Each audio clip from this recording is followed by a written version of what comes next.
Hello and welcome back to English Podcast Voice, the place where we break down English for you. I'm your host, Quinn. And I'm Riley. It's so good to be with you all again. So, we're talking about something I think every single English learner has felt. Oh, yeah. What's that? It's that moment where, you've studied for years, you've got the grammar down, your vocabulary lists are perfect. Right. You feel prepared. You're ready for anything. Exactly. But then reality hits. The moment you step out into the real world, your internet connection fails while you're trying to buy something important. Or your dog, who has been totally silent for 2.5 years, suddenly decides to start barking, and you have to explain what's going on. Yes. All those neat, tidy textbook rules just poof, they fly right out the window. They really do. Because textbook English is, well, it's clean.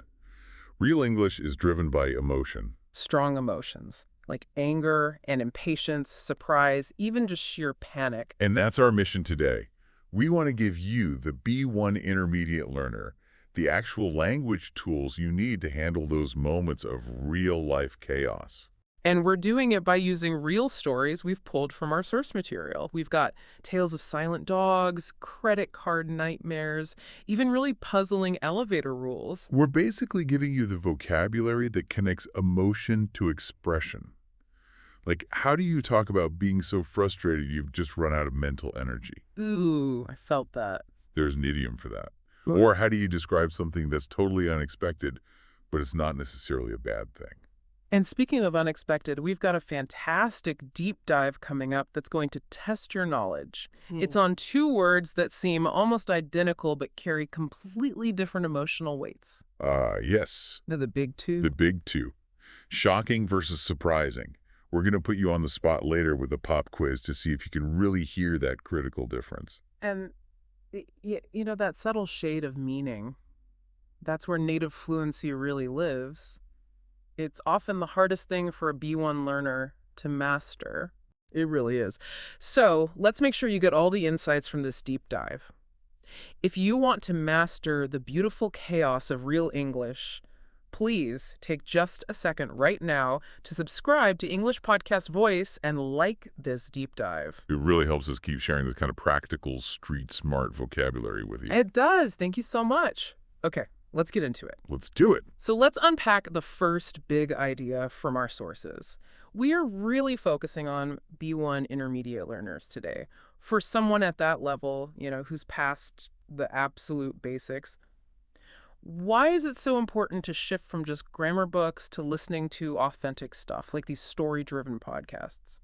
Well, it's not just about, getting more exposure. It's about rewiring your brain for how language actually works. Rewiring your brain. That sounds intense. It is, but in a good way. The sources we looked at highlight that our brains process stories, narrative content, completely differently than a list of rules. When you hear a real story, especially one with genuine emotion, some humor, like the story about Pinky the dog, your brain makes these stronger, much more memorable connections. So it sticks better than just memorizing a list of prepositions or something. Way better. It's the difference between learning a map of a city and actually walking its streets. I love that. But if I'm looking for content, the internet is it's information overload. How do I, as a B1 learner, pick the right podcast that's going to do this brain rewiring without just, overwhelming me instantly? That brings us right to our first big concept, we can call it, Finding the Goldilocks podcast. Goldilocks, like the fairy tale. Exactly. Not too hard, not too easy, but just right. You need a challenge, but it has to be one you can actually manage.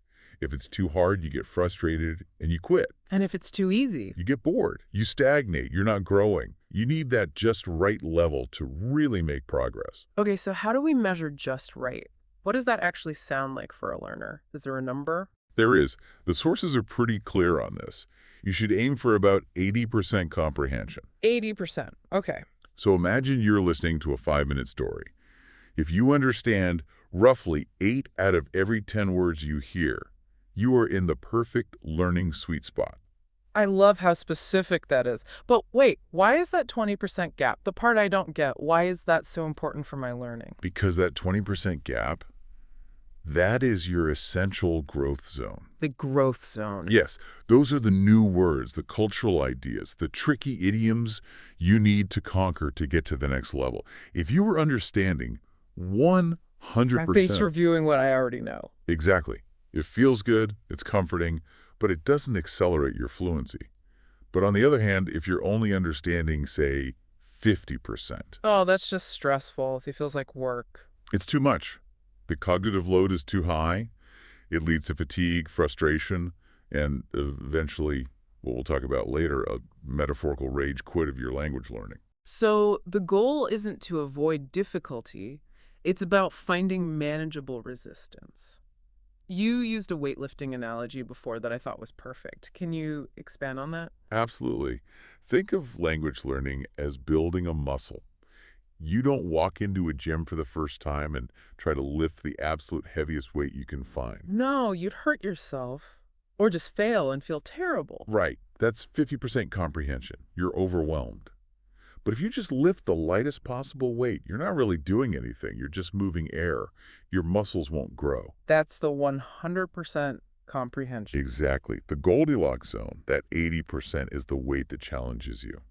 It's a set that makes your muscles struggle just a little bit by the last repetition.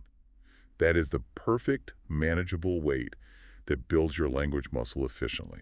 That really helps put the struggle into context. A little bit of frustration is actually a sign of growth. It is. So, once we find that just right podcast, how should we listen? Can I just, put it on in the background while I'm cooking or driving? Well, that leads to a really important comparison between passive and active listening. Okay. Listening passively, so having it as background noise, is useful. It helps your brain get used to the rhythm, the intonation, the sounds of the language. But it's slow. It's not the fast track. Not at all. Active listening is the key to accelerating your fluency. So, what are the actual practical steps for active listening, especially for someone who's at that B1 stage and really wants to see progress quickly? Active listening means you're engaged. You have an intention. It means when you hear a part that's confusing, you actually hit the pause button. And what do you do then? You could try summarizing the main points out loud in your own English. That forces you to produce the language, not just consume it. And critically, it means having a notebook or notes app ready to go. To write down those new words from the 20% gap. Exactly. A word you only hear once is so easy to forget. Hmm. But a word you hear, write down and immediately look up. That's far more likely to stick in your brain permanently. And this is where, as our sources point out, dedicated learner podcasts are so valuable because they often provide those support tools. They do. They're not just casual chats. They're professional resources. A podcast that gives you an interactive transcript or study guides or a vocabulary list. It turns what could be a chaotic listening session into a structured study session. They provide the scaffolding. That's a great word for it. They're the scaffolding that helps you get to that 80% comprehension and turn those tricky new words into vocabulary you can actually use. Speaking of tricky words and the famous chaos of English spelling, I want to double click on that tip about listening with a transcript, reading along as you listen. Why is that so important for English learners? It's essential. It's because of that massive, sometimes maddening disconnect between how an English word is spelled and how it's actually pronounced. Oh, tell me about it. You might have mastered the written form of a word like, say, kernel or island, but when a native speaker says it quickly in a sentence, the silent letters, the weird sounds, can make it completely unrecognizable. It sounds like a different word. It really does. Reading along while you listen bridges that gap. Yeah. It connects the sound you hear with the word you see on the page. It helps conquer those tricky spelling rules and really solidifies pronunciation. It's like using two senses at once to lock in the knowledge. Precisely. And finally, the issue of speed. Yes. And this is so important. Don't feel like you're failing if you have to slow it down. I admit I sometimes feel that way. If I have to drop the playback speed below 100%, I feel like I'm cheating or something. You're not cheating. Think about it. When native speakers tell stories, especially when we get excited or stressed, our articulation gets less clear. We link words together and we speed up a lot. It can be impossible to keep up with. For a B1 learner, that pace can feel really overwhelming. Slowing the audio down just 10 or 20% gives your brain the extra microseconds it needs to process everything. It's a smart tool, not a sign of failure. So our learning map is clear. Find that Goldilocks content, that 80% sweet spot. Listen actively with a transcript and adjust the speed if you need to. That's the path. Okay, so let's apply this map to the language of stress and chaos, starting with a dog that apparently had been silent for 2.5 years. This is such a great story. It really is. The story starts and the tension begins when Andrew's wife, who's out walking their deaf dog, Pinky, sends him this single, really powerful text message. It just says, "Something shocking just happened." And that one word, shocking, immediately raises the emotional stakes. Andrew's mind instantly jumps to the worst-case scenarios. Right. Was she hurt? Was the dog okay? Did she see a terrible accident? Exactly. That's the heavy, heavy weight that this specific word carries. And this is where we have to do a deep dive, because wait a minute, those two words, shocking and surprising, they are so often used interchangeably by learners. They really are. They both just mean unexpected, right? But what is that fundamental emotional difference between them that Andrew understood instantly? Okay, this is our first big vocabulary deep dive. We need to focus on what's called emotional valence. Emotional valence. Okay. It's just a fancy way of saying the feeling a word carries. The difference is simple, but it is so crucial. Lay it on me. Okay? Surprising is generally neutral or often positive. It just means unexpected. Wow, I wasn't expecting that. What a surprise. You can be pleasantly surprised or just, neutrally surprised by a change of plans. Okay, so that's the baseline. What about shocking? Shocking is strong, and it is almost always negative. It suggests the unexpected event is deeply negative, disturbing, unsettling, maybe even scandalous or traumatic. It hits you with a punch of bad emotion. So if I find a $20 bill on the street, that's surprising. Yes, a pleasant surprise. But if I see, I don't know, a horrible car crash on the street, that would be shocking. Exactly. The key takeaway for you is this. If the event is objectively bad, serious, or traumatic, use shocking. If it's just unexpected or maybe even good, use surprising. Andrew panicked because his wife chose the word that implies trauma. She did. He was right to be worried based on her word choice. Let's really cement this. Let's lock in the emotional intensity of shocking with 5 different examples to show its range. Great idea. Yeah. We can explore how versatile this really strong word can be. Let's start formal. Okay, a formal example. The CEO's sudden resignation amid accusations of corporate malfeasance was considered shocking to the entire financial industry. So here it's used for a serious, disturbing scandal. Got it. Now, how about a really casual one? Casual. It was shocking how quickly they finished that giant pizza. Yeah. I mean, they must have eaten it in like 3 minutes flat. Here, it's just a mild, humorous exaggeration. It means unbelievably fast, not disturbingly fast. Right, and that's where learners get confused. It's the context and the tone. Totally. Now, a funnier, weird example. Let's hear it. The discovery that the art gallery had been replaced overnight by a giant, inflatable pink pasta ball was truly a shocking moment for the morning commuters. I would be shocked by that. It's Yeah. bizarre and visually unsettling. Right. Now, a historical example. The wartime images detailing the destruction of civilian infrastructure were shocking to see on the evening news. Here, it's for something truly traumatic and tragic. Okay. And finally, a philosophical one. Philosophically, you could say, philosophers often confront the shocking truth of human indifference. This applies that negative, disturbing quality to an abstract idea. It's amazing how that one word can cover everything from a financial scandal to a giant pasta ball. It's all about context. The casual example is the trickiest one for learners. When you use it for pizza speed, the tone of your voice is everything. If you're smiling while you say that's shocking, it softens the negative edge. Tone dictates everything. It really does. Now let's look at 5 common collocations for shocking. So, words that often pair with it naturally. This is super useful. First, shocking news. This is probably the more frequent pairing, and it almost always implies a tragedy or a big scandal. Okay, shocking news. Second, shocking revelation.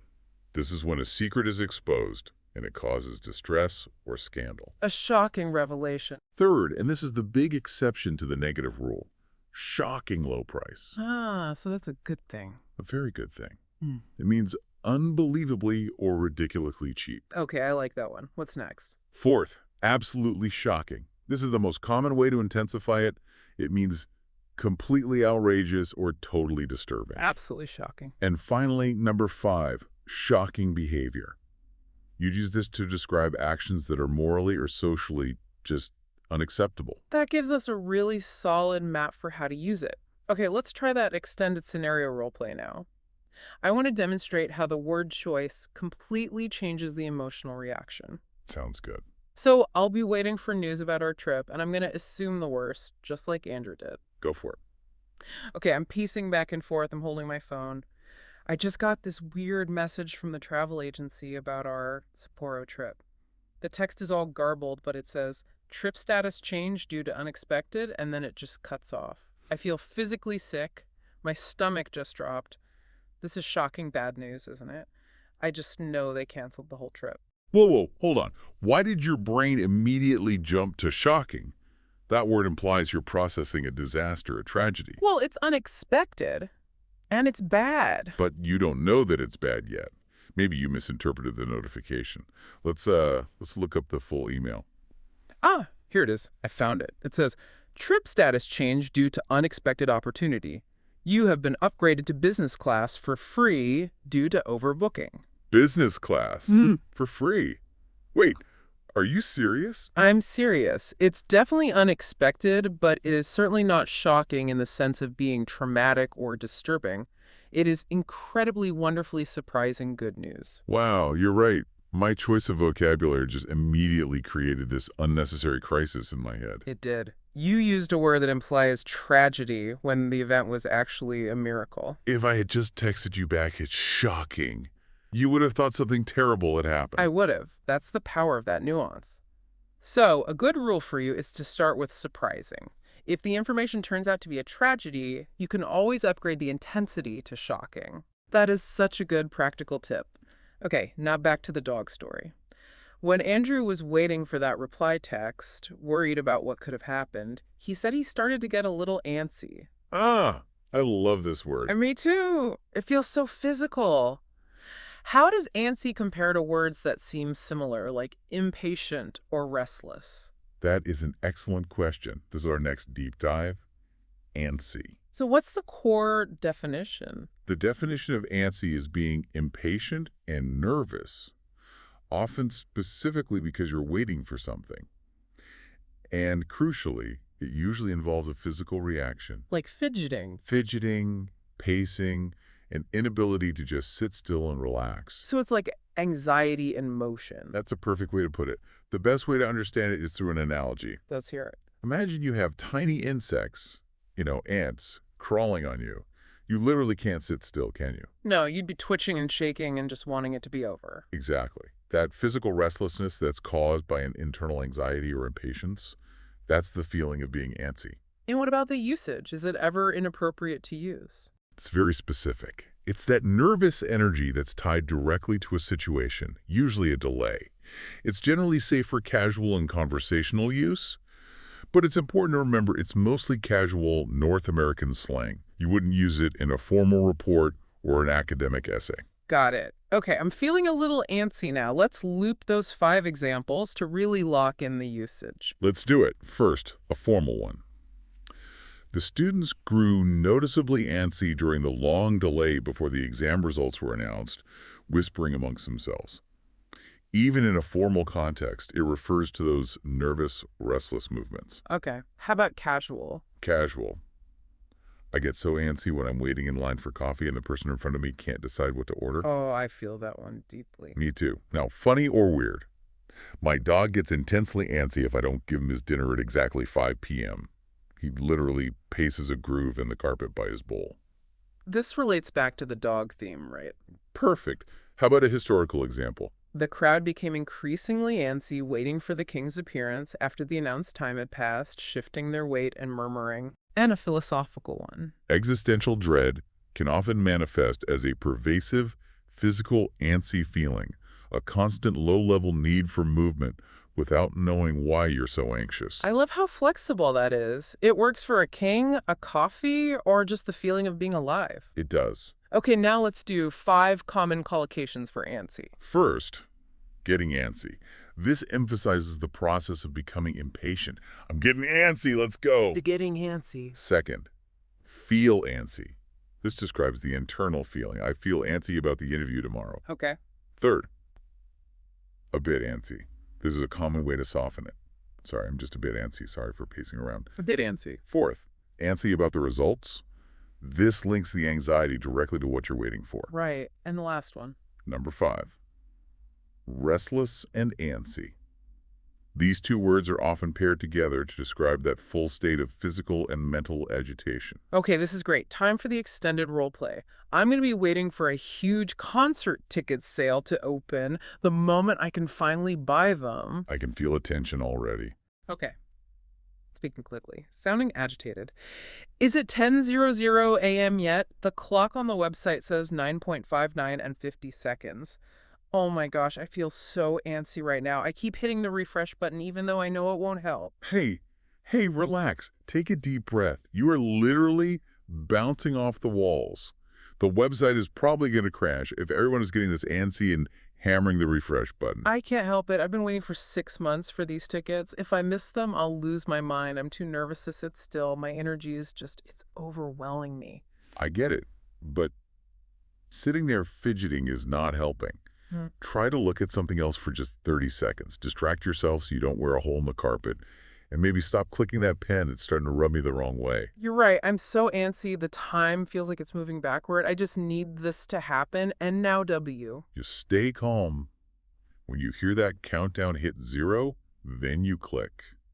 But for now, try to stop being so antsy. You can't let this eagerness drive you to a rage quit of the whole process. Ooh, that is a perfect transition. I thought so. Because Andrew's story about buying that plane ticket to Sapporo is just a masterclass in escalating frustration. It really is. It's the perfect storm of modern frustration. He's dealing with this super complicated Korean credit card verification process. He feels boiling hot in his office. The system fails, which sends him right back to the beginning. Back to square one. And then, to add insult to injury, the price goes up by $20. It all leads to this ultimate stress point. And it's a scenario that's way too specific for a textbook, but it perfectly illustrates that emotional breaking point we all feel sometimes. He said he finally had a complete rage quit. Now, I know this phrase from gaming, but I want to be sure I'm not misusing it. As a B1 learner, can I use rage quit for serious things, or is it only for games? This is such an excellent question about context and formality. Yeah? Let's do a deep dive on rage quit. So what's the official definition? A rage quit is when you suddenly, impulsively stop doing something out of extreme anger or frustration. So it's the impulsiveness that's key. That's the key. And while it definitely originated in gaming slang, the image of throwing your controller at the wall, it has become widely accepted modern slang for quitting any activity in anger. So if I abandon a complicated tax form halfway through because I'm so angry at it, I can say I rage quit my taxes. You absolutely can. Yeah. But you would almost never use it in a professional report or a very formal setting. The nuance is that it has to be an immediate, impulsive stop. It implies you've reached your mental limit, you're at your wit's end, and you just walk away without any planning. The analogy is that literal image of just abandoning your post. You throw down the metaphorical controller. Exactly. It's an immediate stop due to emotional overload. You feel like the situation's unfair or just impossible. Andrew didn't physically throw his computer, but he mentally threw the ticket away and just walked away from it. Okay, let's nail down the usage with 5 looping examples for rage quit. Let's do it. First, formal usage. You wouldn't say the employee rage quit, but you might see it in, say, a modern social commentary article. The excessive workload caused many employees to rage quit the project, leading to high turnover. So it's about the context. What about a casual example? I tried to assemble that bookshelf, but after 2 hours and finding out 3 screws were missing, I just had a total rage quit incident. I've been there. Funny or weird? When the coffee machine broke for the 5th time this week, the barista almost had a complete rage quit and walked out right before the morning rush. Oof.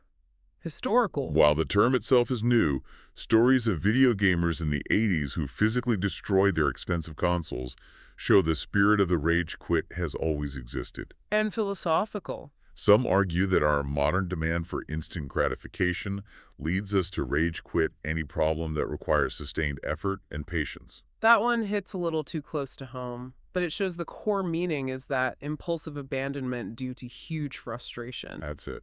Okay, 5 collocations for rage quit. First, had a rage quit incident.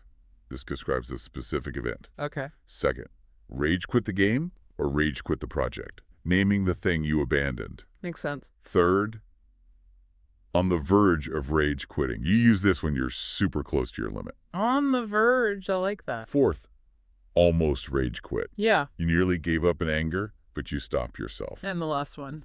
Number 5, total rage quit.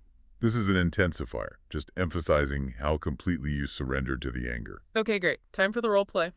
I'm going to describe my frustrating attempt to learn a new, really complicated dance move. I am ready to be your supportive friend. I swear, I have watched this tutorial video 50 times. I keep tripping over my own feet, and my brain just shuts down when I try to coordinate my left arm and my right leg.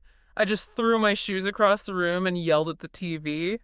I think I just had a complete rage quit of my dance hobby. Oh no, did you really? Yee. You can't let that one complex step beat you. You were getting so close yesterday, you just have to be patient. I know I was close, but when I messed up the count for the 10th time in a row, I couldn't handle the failure anymore. The frustration was too much. I decided I'm never dancing again.